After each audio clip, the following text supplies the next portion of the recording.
Bienvenidos, bienvenidas. Vamos a dar inicio a la exposición de la primera clase del seminario Educación y Trabajo.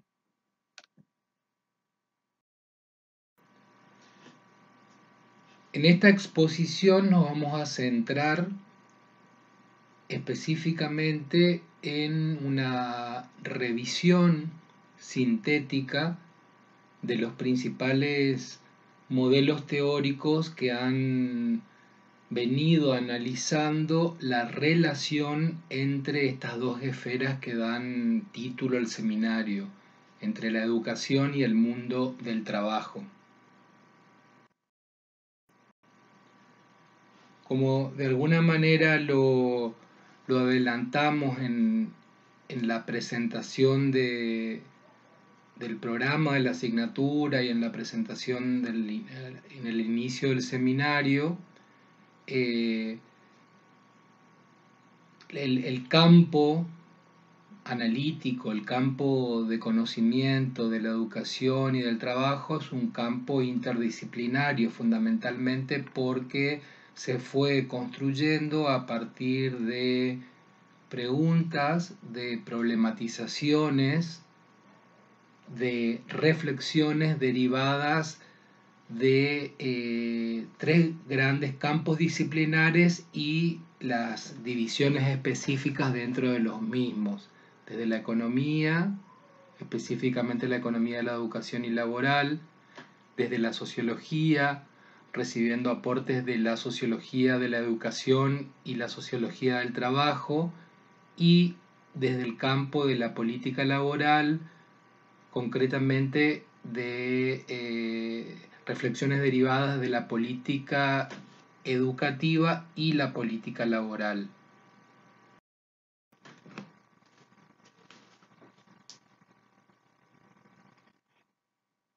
Cuando nos ponemos a pensar con un carácter evolutivo cuáles fueron algunos desarrollos teóricos que intentan explicar esta relación entre la educación y el trabajo, seguramente en la bibliografía coincida en indicar los aportes desde el campo de la economía, específicamente aquellos vinculados a los desarrollos de la teoría del capital humano. Planteos teóricos que se desarrollan alrededor de la década del 60 del siglo pasado. La idea central de este planteo teórico es la consideración de la educación como un insumo para el proceso de crecimiento económico de los países. La idea de que a través de la inversión en educación se produce un incremento también de la calidad productiva del trabajo. Esto repercute en la generación de empleo y en la generación de ingresos para los trabajadores.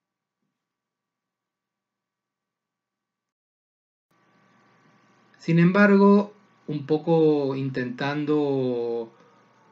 ampliar el análisis y responder a algunas preguntas que quedaban abiertas desde el planteo de la teoría del capital humano, desde el campo de la sociología se empiezan a hacer otro tipo de desarrollos. En algunos casos también por oposición o de manera crítica a algunos de los supuestos de la teoría del capital humano, y desde el campo de la sociología se van a generar otro tipo de preguntas mucho más centradas en el papel distributivo de la educación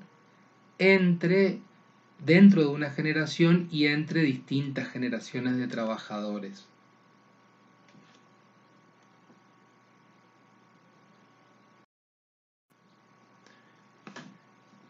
De hecho, el debate vinculado a la articulación educación y trabajo sigue vigente, se renueva ante algunos procesos de transición económicas, y sobre todo derivados de estos cuestionamientos vinculados al campo sociológico, las preguntas actuales no tienen que ver tanto con la contribución, con seguir preguntándose si la educación contribuye o no al crecimiento económico, porque esto constituye una pregunta que ya está respondida, que ya está saldada en términos afirmativos, sino en todo caso por problematizar un poco más esta pregunta, preguntarse cuánto contribuye, de qué manera, a qué tipo de crecimiento, si en ese crecimiento económico también hay procesos de igualdad o si en todo caso se reproducen procesos de desigualdad social. Gran parte de los debates actuales están vinculados directamente con esta última pregunta en relación con eh, el aporte de la educación para la reproducción o para la transformación de los procesos de desigualdad social.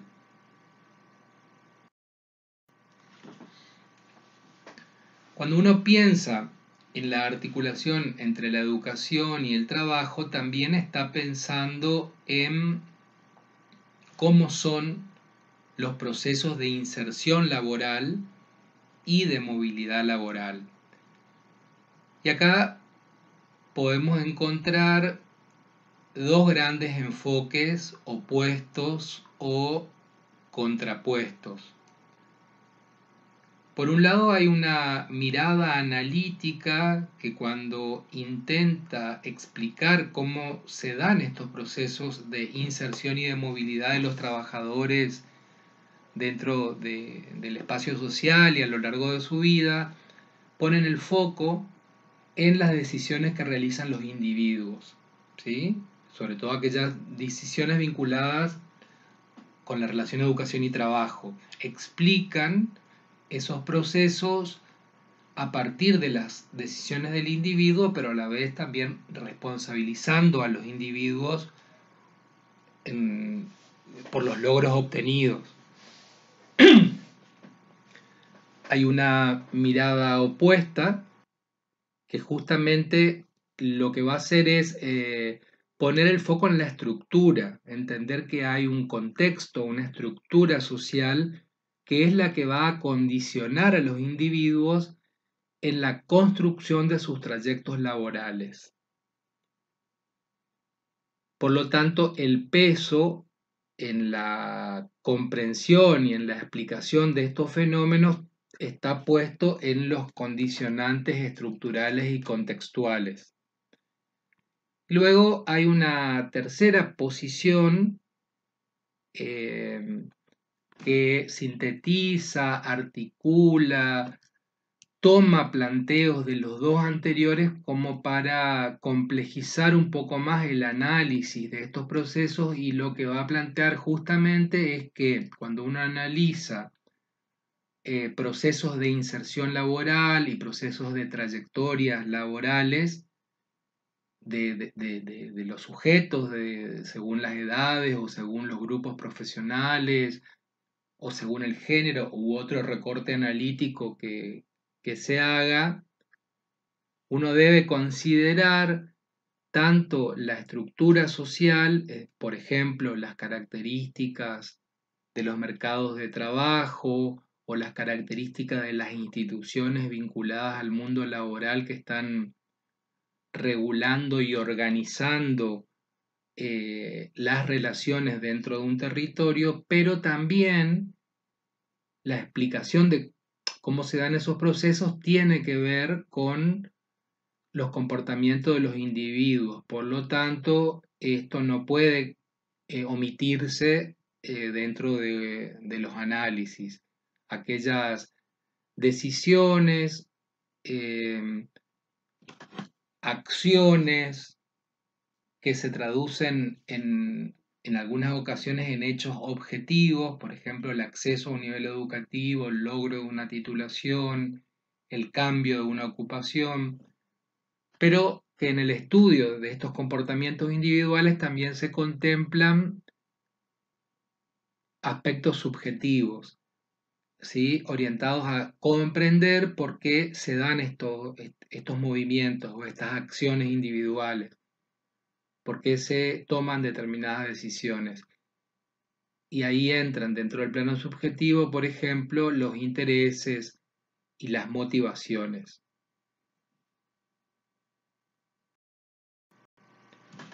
Bien,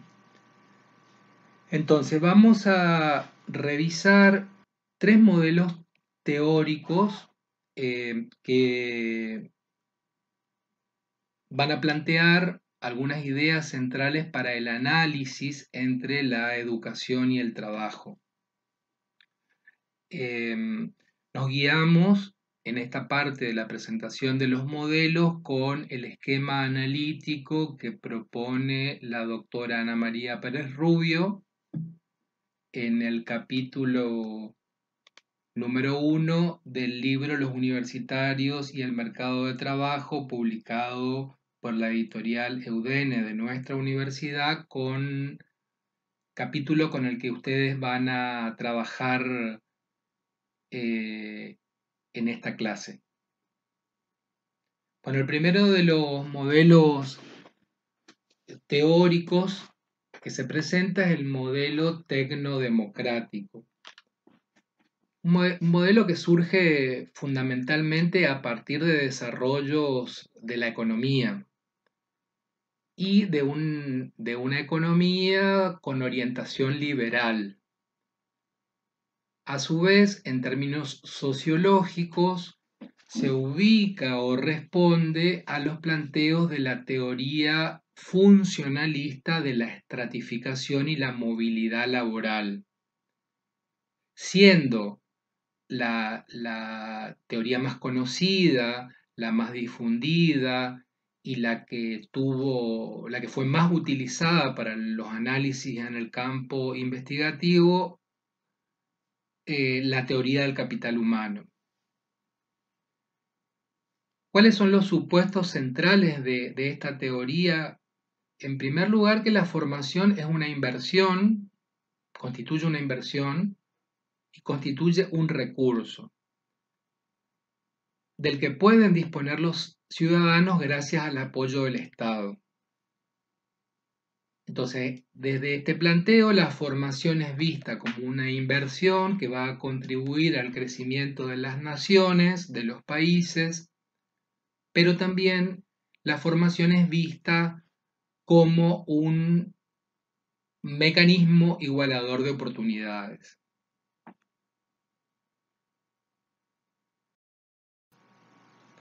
Decíamos recién que la teoría del capital humano justamente entiende que al hablar de capital humano se está refiriendo al conjunto de habilidades, de saberes, de talentos que un individuo adquiere a través del sistema educativo formal, pero también a través de la experiencia laboral. Esta teoría se sostiene en una concepción neoclásica de la economía. La idea central que existe desde esta concepción es que el hombre es un ser racional que va tomando decisiones deliberadas a partir de cálculos previos. Entonces, desde este marco teórico, las personas eligen racionalmente si invertir o no en educación. Por lo tanto, el impacto que esto tenga luego en las diferencias en cuanto al ingreso y al desempleo va a estar directamente vinculado con las decisiones que los mismos tomaron, decisiones en términos individuales, de invertir o no en educación.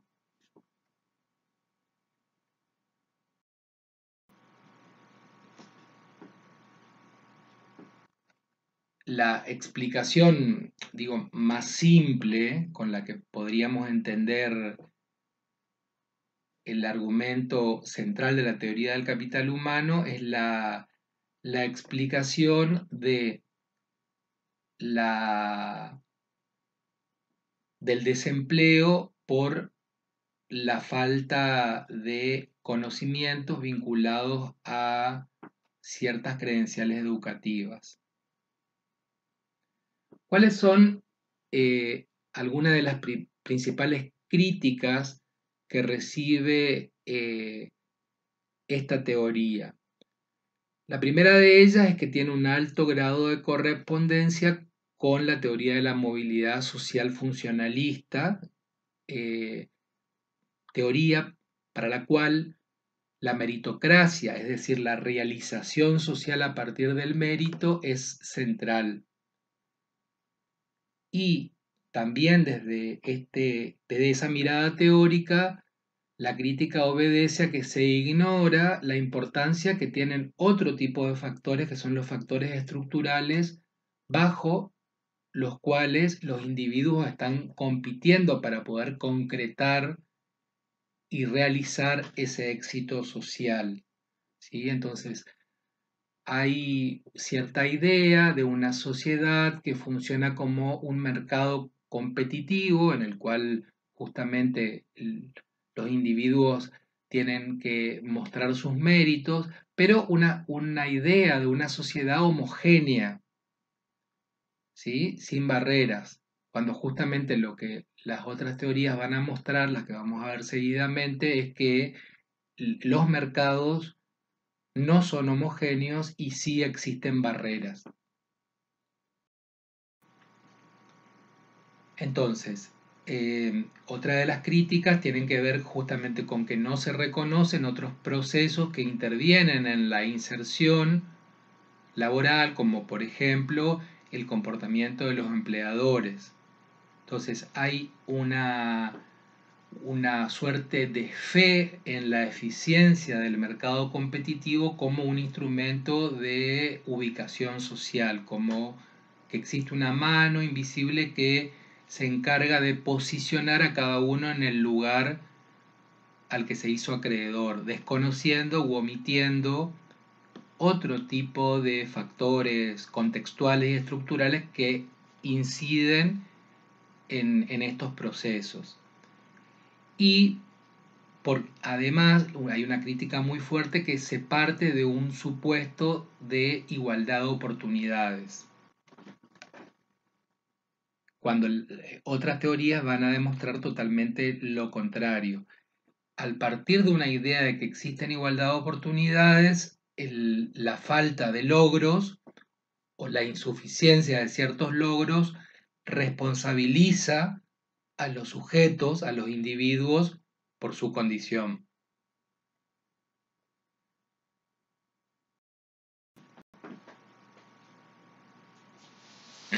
El segundo modelo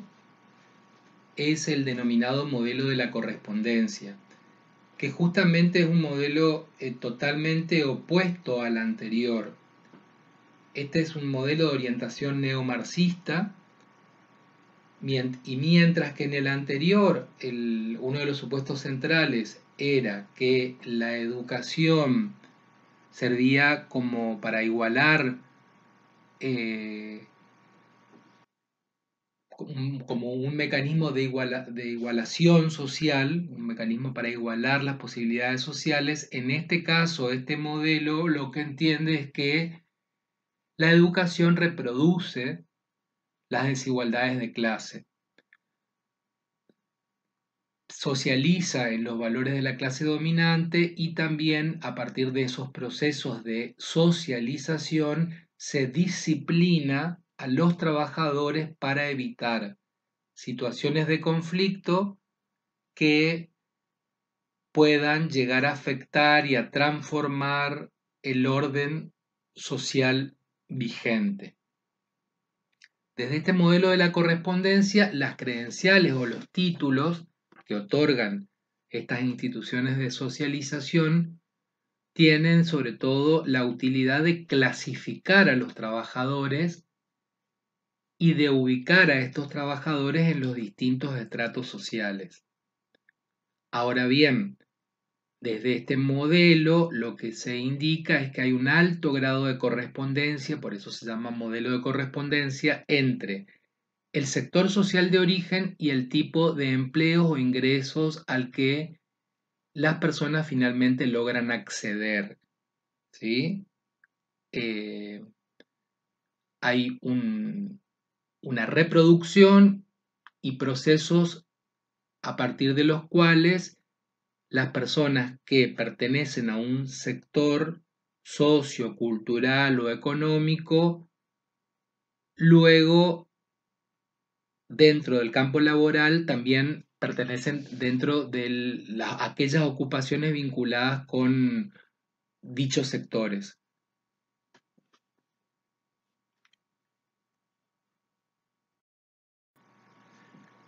Y esto obedece, o más que obedecer, se explica mejor en otra teoría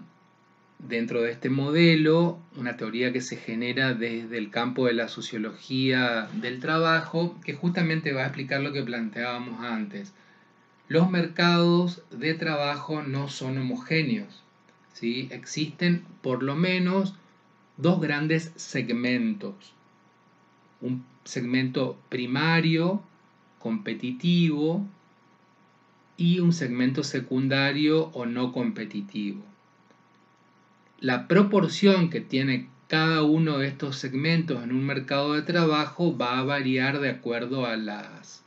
características sociohistóricas y al momento puntual en que se haga el análisis en un territorio diferente. En el caso de los países de América Latina, lo que históricamente estuvieron conformados por una proporción mucho más chica de este segmento primario competitivo. Este segmento primario competitivo es el que está compuesto por las grandes firmas empresariales que tienen una producción más elevada, más rendimiento, mayor tecnología y tienen también mejores condiciones de trabajo. El mercado secundario no competitivo está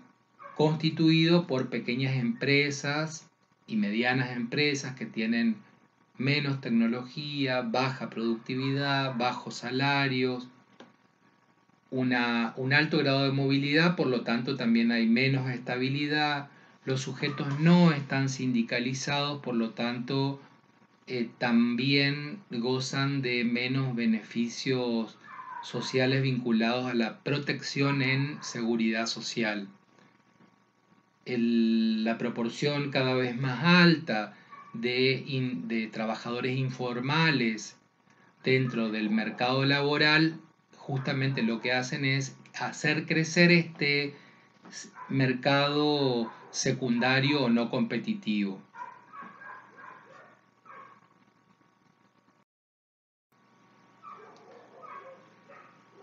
Sobre todo desde el campo de la sociología, y esto también muy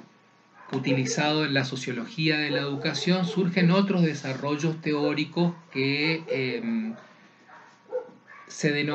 cuya denominación es teoría de la legitimación de las estructuras de clase, que lo que van a mostrar a partir de estas ideas de la segmentación que existen en los mercados de trabajo, pero también a partir de eh, otros desarrollos teóricos que van a analizar los procesos de selección que se dan dentro de las organizaciones por parte de los empleadores, van a plantear justamente desde esta teoría, los desarrollos van a plantear que la educación es útil para designar quiénes van a recibir los mejores empleos o quiénes van a ser aquellas personas que tienen una mejor remuneración dentro de la economía, por ser muy radical en cuanto a la imposibilidad de pensar en el rol de transformación que tienen las instituciones educativas y que de hecho también hay muchos trabajos empíricos que sí lo muestran. Entonces la principal crítica de esta teoría tiene que ver con su radicalidad.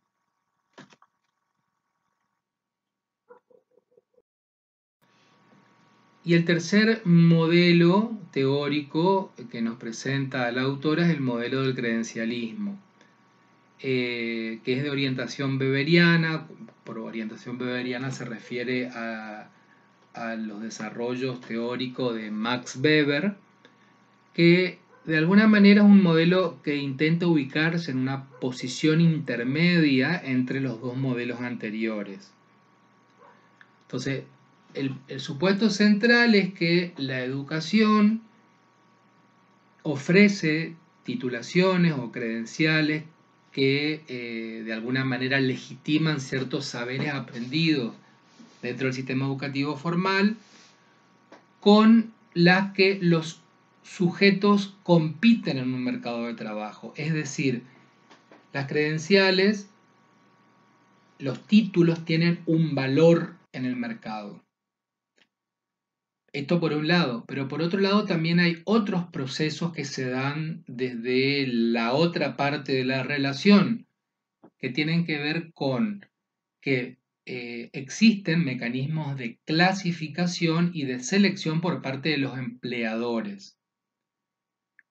Además de que el mercado de trabajo es homogéneo, está segmentado, también hay que atender a cuáles son ciertos mecanismos que se dan por parte de los empleadores, ya sean públicos o privados. Por ejemplo, el hecho de que con frecuencia los empleadores exigen titulaciones que exceden los requisitos de un puesto de trabajo. Hay una sobreexigencia en términos de titulaciones que no necesariamente tienen una correspondencia con las actividades que una persona va a hacer dentro de un puesto de trabajo. Y en este intento de pensar en esta otra parte de la relación en los procesos de inserción laboral, surgen otros desarrollos inscriptos en este modelo, que es lo que se conoce como los procesos de evaluación de los títulos o de evaluación de las credenciales. Entonces acá se explican un poco dos cuestiones de fenómenos que ayudan a entender, que ayudan a explicar cuestiones que ocurren dentro de los procesos de desempleo, sobre todo de aquellas personas que tienen una titulación mayor. Por un lado, lo que los estudios muestran es que en un contexto de reducción del empleo, de retracción del empleo, como venimos viviendo en casi todos los países de América Latina hace varias décadas, hay una tendencia a que aumenten las exigencias en términos de perfiles por parte de los empleadores. Y esto se da de manera paralela a un proceso de expansión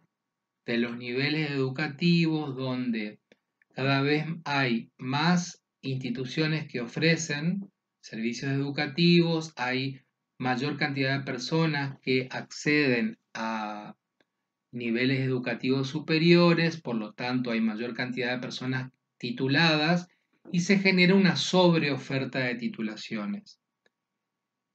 Entonces, ante el incremento, por un lado, de las exigencias y por otro lado, ante la expansión y el incremento de titulaciones, se genera una devaluación de las credenciales educativas. Pierden su valor relativo dentro del mercado de trabajo.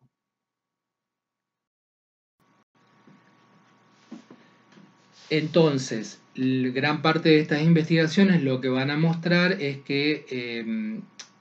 fundamentalmente los títulos, las credenciales sirven como ordenadores en la cola para optar por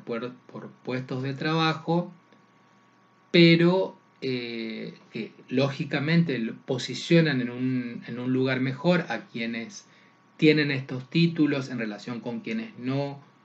los poseen, pero que tampoco necesariamente salvan de situaciones de desempleo o de precarización laboral.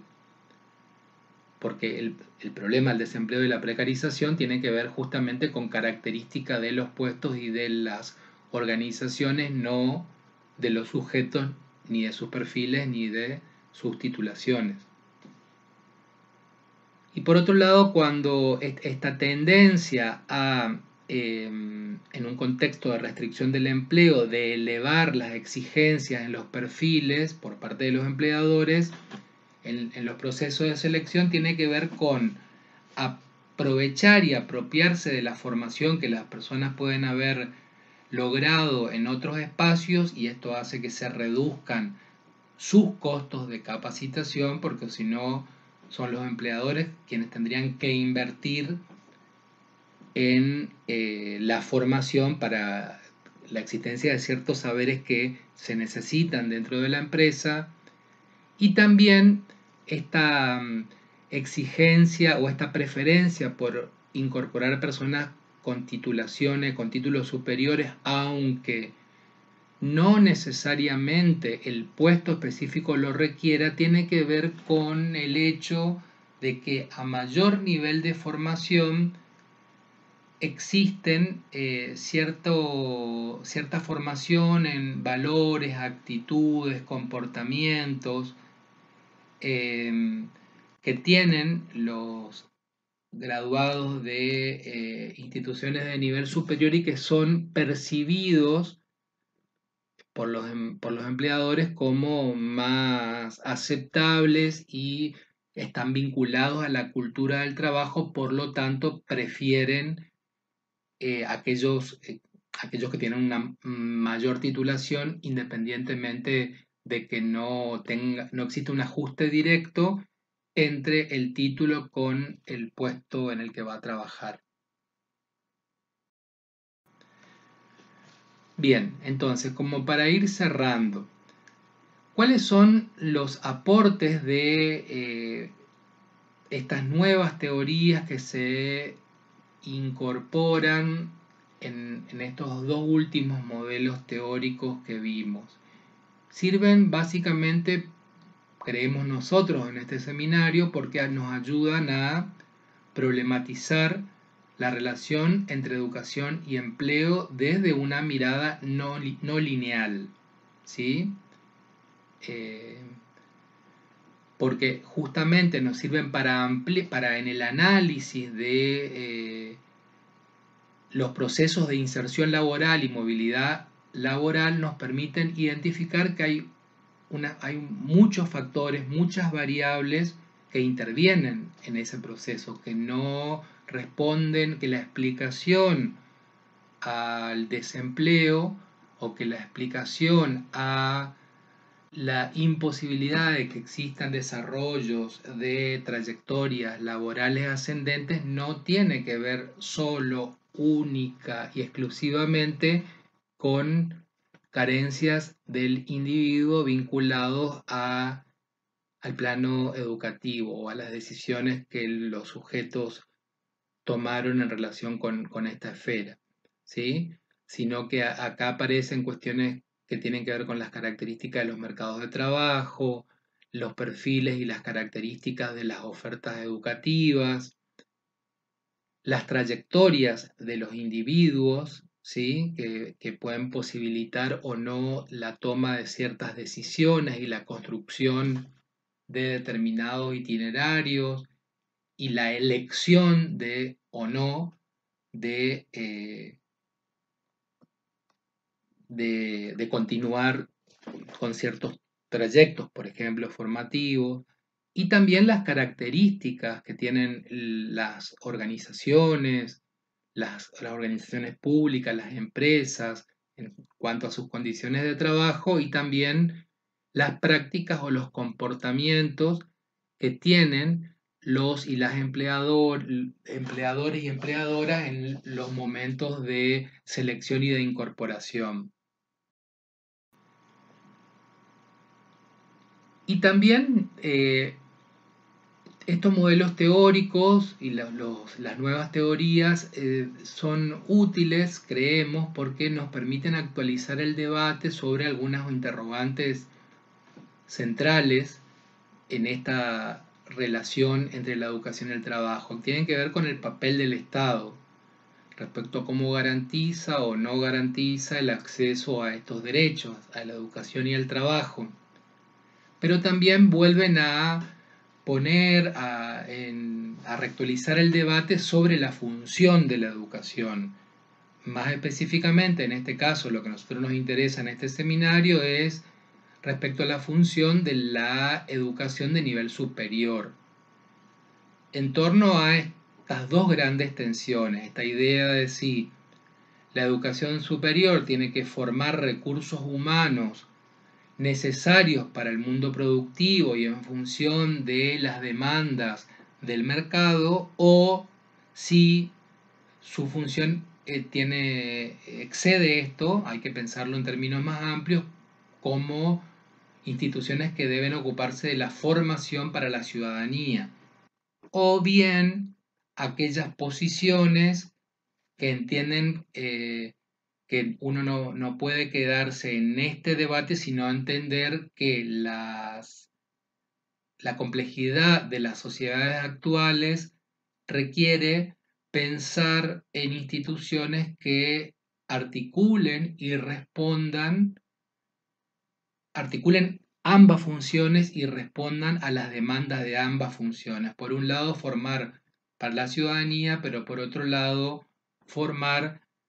también en función de ciertas necesidades sociales y del mundo productivo para que los graduados, aquellos que acceden a una credencial, puedan insertarse laboralmente.